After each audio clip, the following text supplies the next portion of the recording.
Yo, what's up, everybody? This your boy KiddxStar. I got another review, and this one is on Black Clover, chapter 340. Before you already know, before I get in the review, I just want to remind everybody I'm at like 60 something followers. I want to get to 100. So if you enjoy the content, please hit that subscribe. But aside from that, let's get right into the review. And I gotta say, I really like this chapter a lot. One thing I can say that Tabata does a great job is the fucking fight scenes. Oh my god, his like penmanship when it comes to the writing and like the simplicity of like showing, like there's some panels where it's like you don't have to like show so much to get like an actual like feeling for everything. It kind of reminds me of Bleach in a way, because in Bleach had like a very minimalistic kind of style of writing for when it comes to the fights, but like the scenes held so much impact for how little and how much of the white space was used. And I love this about this chapter, because that's what I got a lot of.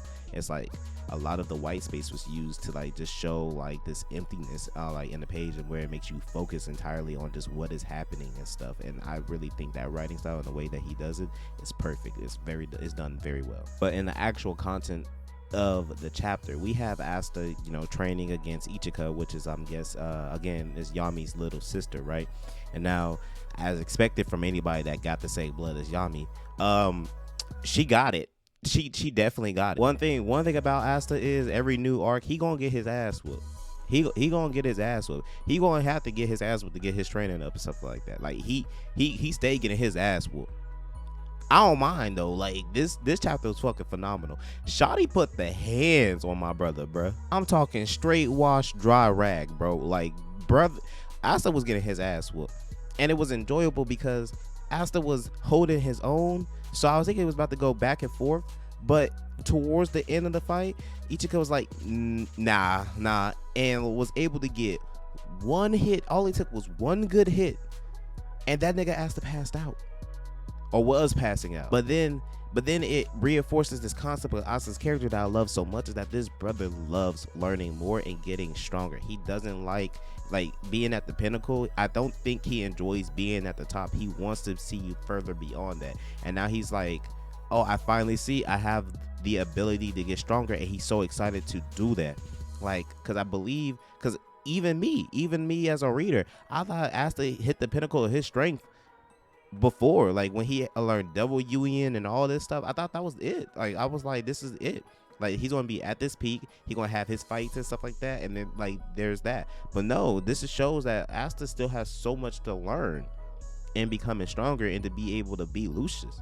And I'm enthralled with this. I am enthralled with this concept, because I'm like, how much stronger can you make Asta in this series, and what else can he do to like really show out? I also like the concept where it's like there's also normal people out here that like ain't got no devils, ain't got no crazy shit like that, that can sit there and put the hands on you regardless of what you got. Which, I mean, we still got that concept in the last arc, where it was like, oh, all these people have like these devil unions and these devils that they're controlling and have these powers and stuff like that. You have regular niggas with their tones pulling up like, bro, I don't give a damn about none of that shit. But this like basically reinforces the fact that like, just because you got it don't mean you got it. Like, and that's what I enjoyed the most in this chapter. I really like this a lot in this chapter. Like, Ichika beating the shit out of this brother Asta was hilarious. Like, it was both hilarious and fun to read. And it's like, this is just a really, really fun training arc. Like, I just enjoy the fact that like this is nothing complicated. This is not supposed to be something super complicated, super like insane. Like, this is like just showing a training arc, and showing that Asta still has limits that he can break past, which is like is like the entirety of his character, like going back to his roots of the character over and over and over throughout the series without like betraying it. Like, I really like that, while also developing these concepts too, because let's talk about that. In the last chapter, Asta was like afraid. Like, he was like, I reached the peak of my strength and it wasn't enough. It's like, I thought like, this is all I got. But then in in the last chapter too, it also showed that there's still more that he can do, and he got excited for it. So in this chapter, it's showing that like there's this huge gap between him and Ichika, and so he's got to now close that gap between him and her, and then hopefully by closing that gap, he'll end up being able to fight alongside with Lucius. But what I'm more excited about is that there are other people in this country. There are 7 swordsmen, and I think Ichika is one of them. So there's 6 other swordsmen that are as strong as Ichika. So I'm guessing like these six other swordsmen are like the the knight captains in the Asta's kingdom, in the Clover kingdom. So you know what I'm saying, like you know what I'm saying, like we got more knight captains, bro. We got stronger captains, and from what I'm seeing, it's like they on par with the other niggas. Most def. Hell, if not on par, they might be a little bit stronger. Cause I felt like Asta, at the point he can like tussle with the knight captains from his country. But if they all on Ichika's level, then nigga ain't fighting none of them. Like I'm keeping it above. Like if the other ones are all on Ichika levels, or even like God forbid that they're stronger than her, and then like it might be raps for the niggas in the Black Clover Kingdom. I ain't gonna lie with you. Like, you know what? These people from this kingdom might as well just invade Black Clover, because it seemed like they really don't got it like that. Like, they really don't got it like that. And I like how on a little tidbit on the chapter 2 is telling us is like Lucius is still a long way from being defeated. So that just shows that we got more content going for us with Black Clover, and I'm excited for that. Y'all don't understand this. Black Clover is just that one series that I read because it's just straight hype and it's enjoyable, and I love it so much. There's not really much to analyze in this chapter outside of the because this entire chapter was just a fight between Asta and Ichika. But I will say one thing though, is that Ichika was like literally beating his ass without using her sword, and she only used her sword one time. The rest of this was straight up like Asta was the first one to use his sword, and even when doing that, it wasn't enough. She literally grabbed, not even grabbed, but smacked his hand out the way to dodge the sword and get behind him, and it proceeded to give him straight hands. It's just straight hands, kicks, and then at the very end, I think there's a drawing sword technique about I think it's called Bato Jutsu technique.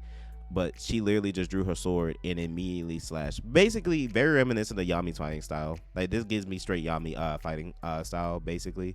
But Yami is more akin to using his sword.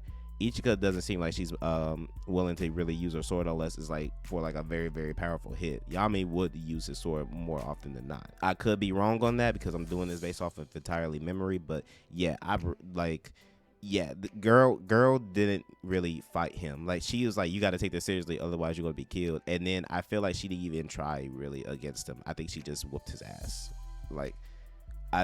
It's so good. I like when characters just get shown up a little bit sometimes, because it gets boring whenever the main character is always winning, or it gets boring when the main character is always losing. You gotta find that perfect balance between the two, and this is that perfect balance. That boy was getting his ass whooped, and then I'm pretty sure later on he's gonna be whooping ass, just not hers. I'm just gonna keep it $150, but I can't wait to see what else is going on.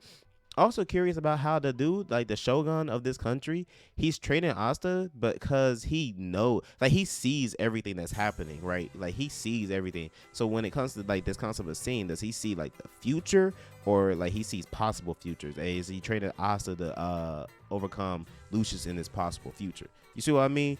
There's a lot about his magic that was kind of offhandedly said, but it wasn't really delved into. But it's he knows what's happening all the way over there.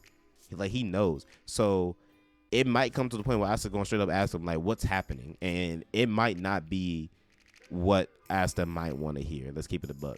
I just simply can't wait to see how more Asta can use his abilities, because it's he's starting to understand that his anti-magic can kind of erode things away. So his anti-magic is just straight busted, but I thought that the peak of the anti-magic would just be anti-magic. Nah, he's nah, bro, there's more to it. It's yeah, he's showing out. Tabata's showing out. Definitely showing out. So I can't wait to see what else. But that's it for the review. Nothing really spicy was going on in chapter outside of the fight, and I it's just an enjoyable fight, showing more of what Asta can learn. But with that, thank you so much for coming out for the video. I really appreciate you taking your time out today to watch it. If you enjoyed the content, leave a like, comment, and subscribe, and I'll catch y'all in the next video. Deuces.